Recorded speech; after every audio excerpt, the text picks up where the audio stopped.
Les faits pour lesquels vous comparaissez devant ce tribunal, vous avez été notifié lors de votre dernière comparution à cette barre. Oui.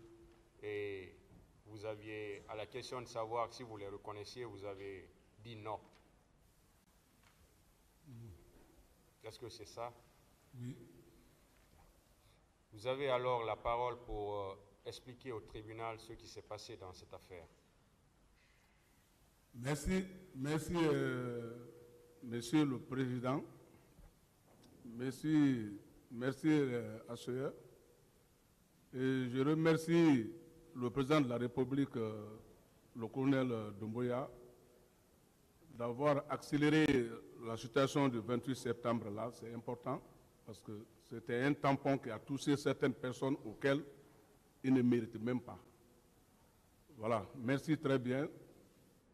Si on se trouve ici, c'est pour dire la vérité, ce n'est pas pour des démagogies ou mentir pour se faire aimer.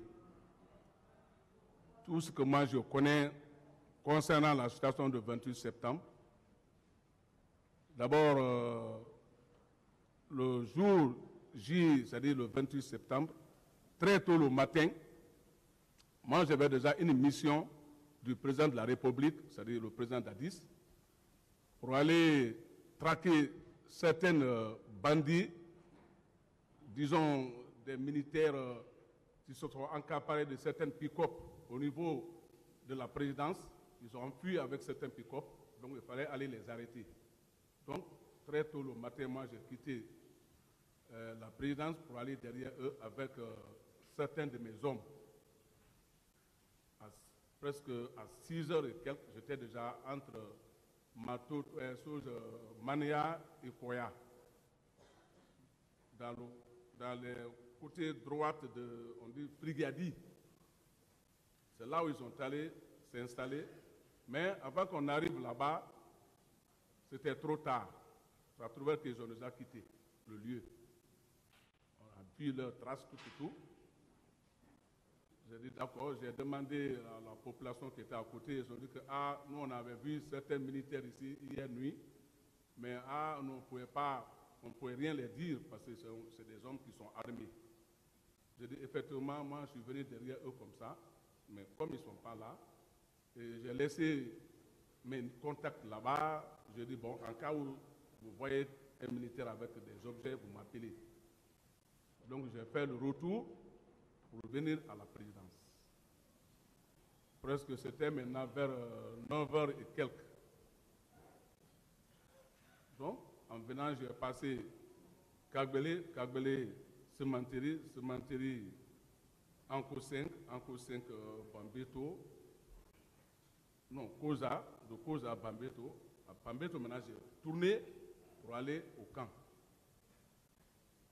Alors, au niveau de Bambeto, comment les gens ont commencé à crier maintenant que il y a des militaires qui ont tiré sur nos populations au niveau du stade. J'ai dit comment il y a quoi au stade? Ils disent que il y a un trouble là-bas, ainsi de suite.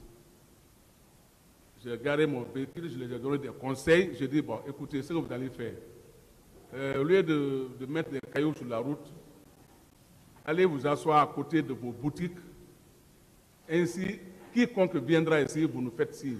Parce qu'on croit qu'actuellement, il y a certaines militaires qui sont mal, on ne les contrôle plus.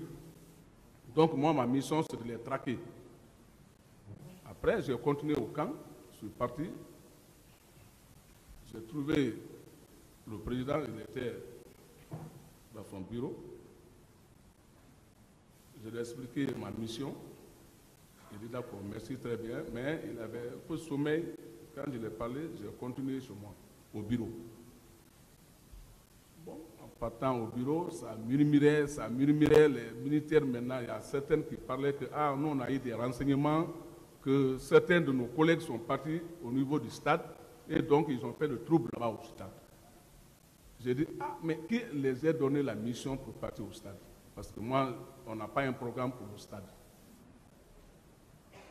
Alors, ça parlait, d'autres parlaient le nom de Toumba, d'autres parlaient le nom de Marcel, ainsi d'autres parlaient que Les Tébros sont allés là-bas. Bon, il y a des policiers, il y a l'équipe de Tébros qui sont en maillot noir, c'est-à-dire Lacoste avec des bérets verts, tout ça. Puisque eux, d'habitude, d'ailleurs, c'est eux qui sont chargés de faire des interventions, ainsi de suite.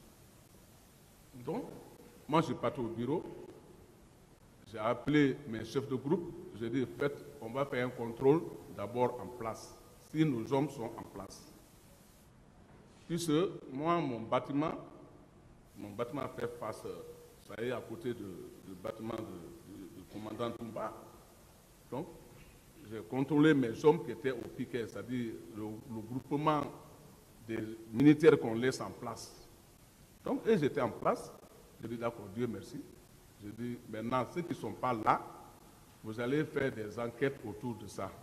Tous ceux qui viendront, on va les contrôler. Moi, je suis parti me reposer. Jusqu'à 20 h comme ça, parce que nous, on n'a pas de tout dormi. À 20 h maintenant, je me suis réveillé. J'ai allumé la télévision. J'ai vu même le plumage du stade, tout la pagaille, ainsi de suite, la panique. J'ai retourné, je suis venu maintenant pour voir, j'ai vu le président. Ça trouvait que le président était dans son bureau. Je lui ai demandé qui a donné la mission à des militaires pour aller au stade. Le président a dit, mais je n'en sais rien. J'ai dit, ah, mais ceux-là ont quitté. Où ils ont quitté alors pour aller faire la panique au stade? Parce que vraiment, ils ont fait sérieusement de gaffe parce que la télévision, ça parle. Alors qu'on était beaucoup aimés. Mais aujourd'hui, ce que j'attends la télévision comme ça, on est déjà sali comme ça, ce n'est pas normal.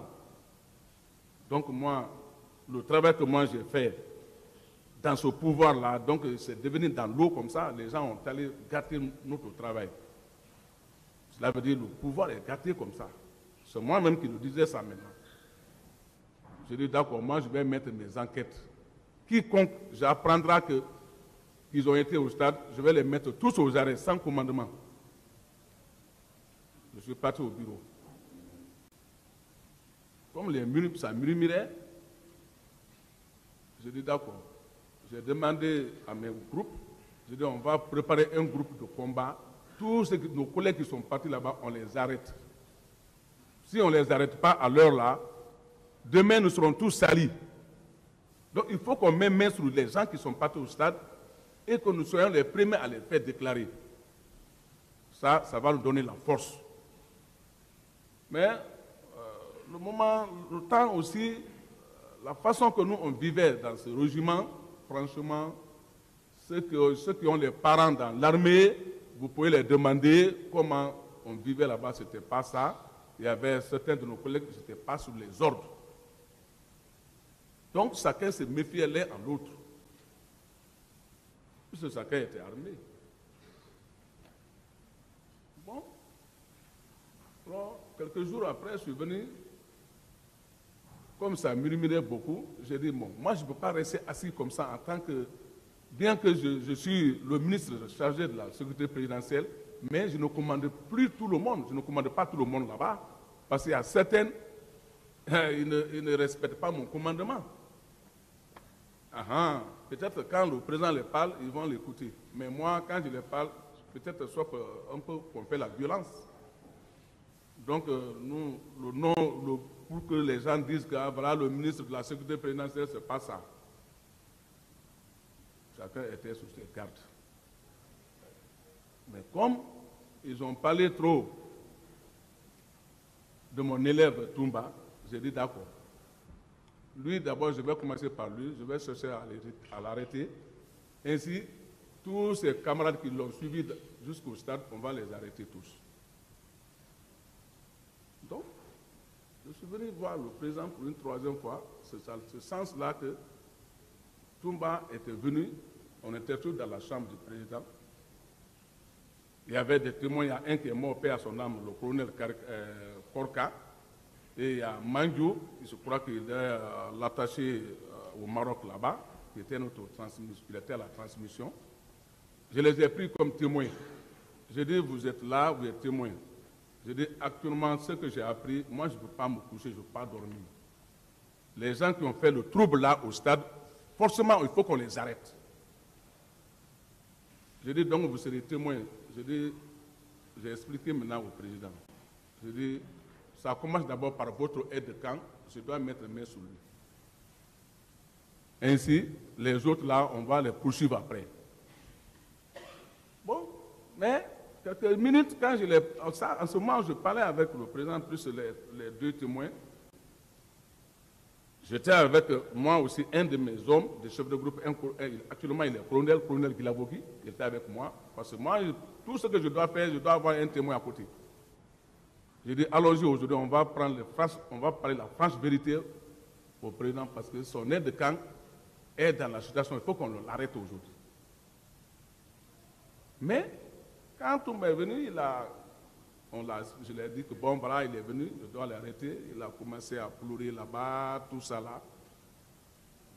J'ai dit, écoute, il ne savait pas de pleurer ici. Dire que moi, j'ai travaillé avec colonel Pivi, maintenant, il ne veut plus me reconnaître. J'ai dit, non, ce n'est pas ça. Ce que vous avez fait, ce n'est pas faisable. Il faut qu'on trouve la solution de ça. Donc, il faut que je vous arrête. Bon, mais le président s'est levé, il a dit que non, il faut essayer de voir d'abord le problème parce que moi, j'ai fait appel à certains membres internationaux qui viendront pour faire ce jugement-là, ils vont éclaircir le problème. Donc, il faut que ce soit ton cœur. Je dis d'accord, il n'y a pas de problème. J'ai dit, mais, monsieur le colonel Korka et l'adjudant comment on appelle ça, Mandiou, j'ai dit, vous êtes témoin. Hein?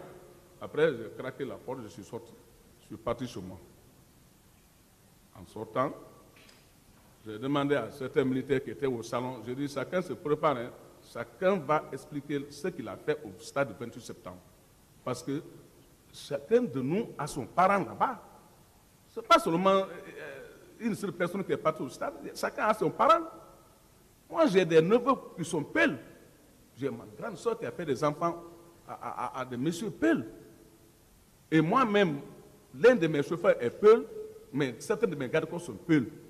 Beaucoup sont malinqués, d'autres sont sous-sous. Je dis, d'ailleurs, on a téléphoné à l'un de mes chauffeurs qu'ils ont frappé sa soeur au stade. Donc, on a des points de dépense comme ça. Actuellement, nous, on fait la dépense pour guérir la soeur. Et lui, il est avec moi. C'est l'un de mes chauffeurs, Yuldi. Il a voulu prendre l'arme. Il dit, non, en tout cas, il faut que je vais me faire que ça. Non, non, ce n'est pas question de l'arme. Laisse tomber. Nous, on est partis, on s'est plaigné au président. On va trouver la solution. Dans la semaine-là, on trouvera la solution. Donc, dans ce cadre-là que nous, on tournait à côté maintenant, chacun se guettait. La même nuit, Toumba est allé, comme il était, si lui il parle ici là qu'il était, l'autre là, comment on dit, bébé hollandais, bah quoi, bah. Non, c'est lui-même qui était l'enfant chéri du président Dadis. Toumba là que vous voyez là, vous demandez l'alentour du camp le faire. Même s'il t'injute, tu n'auras pas raison. C'est pas rien, c'est pas passé là, travailler, rien. Mentir seulement pour mentir, c'est pas ça. Pas ces termes-là. Allô? Vous ne dites pas mentir. Hein? Voilà. Je dis non, c'est pas ça. Je dis, moi, ce qui reste clair, la solution, là, on va trouver la solution. Donc, un peu comme ça, c'est ce que je peux connaître sur la situation parce que je n'ai pas envie de rentrer en profondeur d'autres situations qui n'intéressent pas au 28 septembre ou aller jusqu'au Libéria ou ce que je fais, ce n'est pas un problème. Parce que moi, j'ai une carrière qui est bien remplie, une carrière militaire qui est bien remplie. Parce que tous ceux qui sont là, personne ne peut dire qu'il a fait la guerre de la sous-région plus que moi. Moi, à très jeune âge, j'ai fait tous les 3 fronts. J'ai fait la guerre du Libéria, j'ai fait la guerre de la Sierra Leone, où les officiers guinéens nous ont laissés là-bas, ils ont couru à pied pour venir à Boké. Moi, je suis resté là-bas, j'étais en grade sergent, en Guinée-Bissau. Et en Sierra Leone encore, moi-même, j'ai écrit mon nom pour aller faire la guerre de libération de la Sierra Leone. Donc moi, j'ai fait les 3 fronts. Je connais l'arme. Je ne blague pas avec l'arme. Et même dans ce pays où nous sommes aujourd'hui, chacun a compris. Quand ça n'allait pas, le moment où il y a eu la révolte militaire. Les militaires ont joué nécessaire de me placer comme leur porte-parole. Ça, c'est compte tenu de mon acte de bravoure que j'ai fait au Libéria. J'ai été leur porte-parole et on a fait face aux généraux du père à son âme, le général Conté, le président de la République. On a tout fait ici, on a tourné Conakry. Conakry, chacun connaît où on était. Ce pays-là était sous mon contrôle pendant quelques semaines. Mais je n'ai pas fait du mal à quelqu'un. Même un seul garde-corps de la présidence, je n'ai pas tiré l'arme sur lui. Mais eux, ils ont tiré l'arme sur moi comme ils veulent. Mais ce que je voulais, c'était le dossier des militaires pour donner main à main au président Conté, le général. Et je l'ai donné. Je suis parti jusque dans son palais, je l'ai donné. Il m'a demandé comment tu es rentré dans le palais là. J'ai dit non, ça c'est, j'ai trop de bagages sur moi, donc ça va me permettre de rentrer ici. Voilà le papier, il faut signer. Il a signé. Cela fut fait. La libération des militaires guinéens, en général, même le ravitaillement des militaires sont rentrés en ordre. Mais même un coup de feu, je n'ai pas touché. Moi, je ne touche même pas l'arme. Quand je suis content dans la guerre, je ne touche pas l'arme. Chacun connaît, chacun est témoin, l'armée guinéenne est témoin de qui je suis. Mais si nous, on se trouve devant le barreau là aujourd'hui, c'est normal, on doit venir se justifier. Sinon, non, non, non. Nous, on a trop rendu la paix dans ce pays-là. Il y a plus de combien de milliers de boutiques qui sont à Conakry que j'ai protégées. Vous pouvez mettre les enquêtes derrière ceci-là. On s'est sacrifié la nuit de 18h jusqu'à 6h du matin. J'étais sur pied à Conakry pour maintenir et effacer le vol à crime. Donc, moi, je ne peux pas aller loin. Ce que je peux vous dire, c'était ça autour du stade le 28 septembre. Moi, je n'ai pas été au stade. La nuit, la journée, je n'ai pas été au stade. Donc, je crois que ce que je connais, je peux dire, c'est ça. Merci très bien.